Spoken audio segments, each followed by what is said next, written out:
Hello friends, welcome back to my channel. কেমন আছো তোমরা সবাই? আশা করি তোমরা সবাই খুব ভালো আছো, আমিও খুব ভালো আছি। এখন বাজে সকাল ছটা থেকে আমি আমার ব্লগটা শুরু করলাম। আশা করি তোমাদের ভালো লাগবে আর তোমরা আমার সম্পূর্ণ ব্লগটা দেখবে। দেখতে পেলে রান্নাঘরে পাস্তা সেদ্ধ করতে বসিয়েছিলাম, ছেলের জন্য টিফিন বানাবো।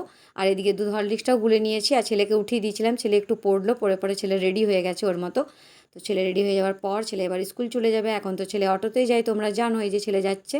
আর একটু দাঁড়িয়েছিল, অটো আসতে একটু সকাল সকাল লেট হয়, পাওয়া যায় না সেরকমভাবে। তো একটু অপেক্ষা করলেই অটো চলে আসবে। এই যে চলে এসছে অটো, এবার ছেলে উঠে যাচ্ছে ওর মধ্যে আর আমাকে টাটা করে দিল। আমিও চলে এলাম এবার ঘর এসে পরে একটু বসেছিলাম, তারপরে বাসি কাজ করব, সেই জন্য বাসি কাজে লেগে গেছি, দেখতেই পারছো। এবার চলে এলাম, এবার জানলাগুলো খুলবো, মশারিগুলো উঠাবো, বিছনা ঝাড়বো, যা প্রতিদিনের কাজ এগুলো করে নেবো। এগুলো করে নেওয়ার পর একটু চা খাবো।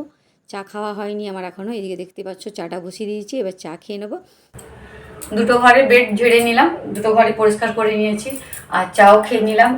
আর বাসন তো সকালেই ধুয়েছিলাম, ছেলেকে যখন স্কুল পাঠাই তখনই। আর তোমাদের দাদা কাপড় কেচে দিয়েছে, এবার ঘরটা ঝাড়ু মোছা করতে হবে। তো চলো ঝটপট ঘরগুলো ঝাড়ু করে নিই।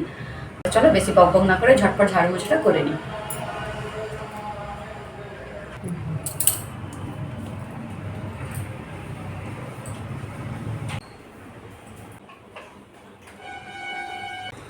ঘরটা মুছে নিলাম, তারপরে মনে পড়ছে যে একটু বেসিনটা পরিষ্কার করলাম না, তাই এবার চলে এলাম একটু বেসিনটা পরিষ্কার করতে। চলো এবার একটু বসবো, বসে থেকে একটু ফোনটা দেখবো। তারপর তোমাদের দাদা যদি চলে আসে তো এখন বাজে ওই 9:30 মতো। তারপরে স্নান করে রান্নাবান্না করবো, এত কাপড়টা ছেড়ে নেবো, রান্নাবান্নাটা করার পর স্নান করবো। তাহলে চলো আমি একটু পরে আবার ফিরে আসছি। এই যে তোমাদের দাদা বাজার নিয়ে চলে এসছে, চলো বাজারটা ঢেলে রেখে নিই। এই যে বাজারে ভেন্ডি, টমেটো, বেগুন, পটল, লাউ, পেঁপে, ক্যাপসিকাম, বাঁধাকপি, খাড়ি শাক, আলু পেঁয়াজ তো থাকবেই।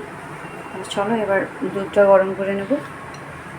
এদিকে রান্নাও বসিয়ে দিয়েছি, রান্নাতে ঘি কাল্লা আর আলু দিয়ে ভাজা করছি। আজকে রান্নার ঝামেলা নেই বেশি, আজকে একটু ভালোই খুশি আছি আমি। ঝটপট যা পারবো বানিয়ে নেবো, কারণ তোমাদের দাদা আজ বাড়িতে খাবে না, ওর নিমন্ত্রণ আছে। দিনের দুবেলায় বানিয়ে রেখে দেবো। তো চলো, আর এখানে ভাতটা বসিয়ে দিয়েছি, আর দেরি না করে ঝটপট রান্নাটা করে নিই।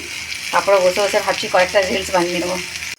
ডিমের ঝোল আমি বসিয়ে দিয়েছি, প্রায় হয়ে গেছে ডিমের ঝোলটা। এবার এটা নামিয়ে নেব। আর এখানে এই যে রান্নাবান্না কমপ্লিট হয়ে গেছে। ডিম আলুর ঝোল বানালাম। আর এখানে ঘি করলা আলু ভাজা, আর এখানে টমেটোর চাটনি। ব্যাস, রান্না কমপ্লিট। আমি দাঁড়িয়ে দাঁড়িয়ে দেখছিলাম ছেলে আসছে কিনা। ছেলে আমার আসছে, গোটা পাচ্ছি না, খাচ্ছি করে পা দিয়ে দিতে পারে। কি রোদ্র, কে দিল আবার চকলেট তোকে? আস্তে না আস্তে ছেলে চলে এসেছে স্কুল থেকে, ওকে ভাত বেড়ে দিয়েছি, ও খেয়ে নিচ্ছে। তারপরে ওর আবার 3টে থেকে টিউশন আসে, আবার যেতে হবে। তো এখন 2টো বেজে গেছে, খেয়ে দিয়ে একটু রেস্ট করে নিই। তো চলো আমিও খাওয়া দাওয়াটা করে নিই। Good evening friends. ঘুম থেকে উঠলাম, উঠে পরে ঘরটা ঝাড়ু করলাম, বেডটা ঝেড়ে নিলাম। আর এখানে চা হয়ে গেছে আমার, তোমার দাদাকে দিলাম, আমার চা রাখা আছে। এখানে জলখাবারে মুড়ি খাবো, তার ব্যবস্থাই করছি আমি। তো চলো মুড়ি বের করে নিয়েছি। আর এখানে ছেলেকে দিয়ে চপ সিঙ্গাড়া রান্না করালাম। তো চলো জলখাবারটা খেয়ে নিই, তারপরে দেখি রাত্রের কী খাবার হয়। আর শুক্রবার থেকে তো ছেলের হাফ ইয়ারলি এক্সাম চালু হয়ে যাবে। চলো মুড়ি দুটি খেয়ে নিই, তারপরে আটা মাখবো।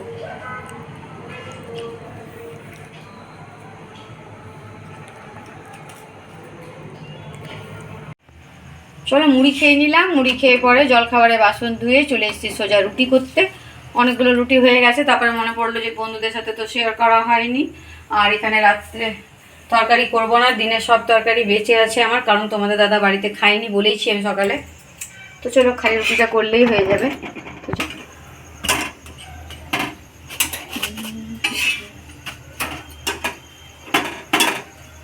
আমার মতো কে কে গোল গোল রুটি ফোলাতে পারে?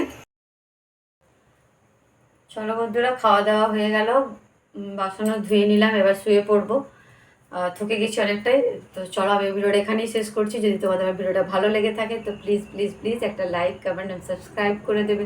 আমি আগামীকাল আসবো একটা নতুন ভিডিওর সাথে। তোমরা সবাই সুস্থ থাকবে, ভালো থাকবে। Good night, tata.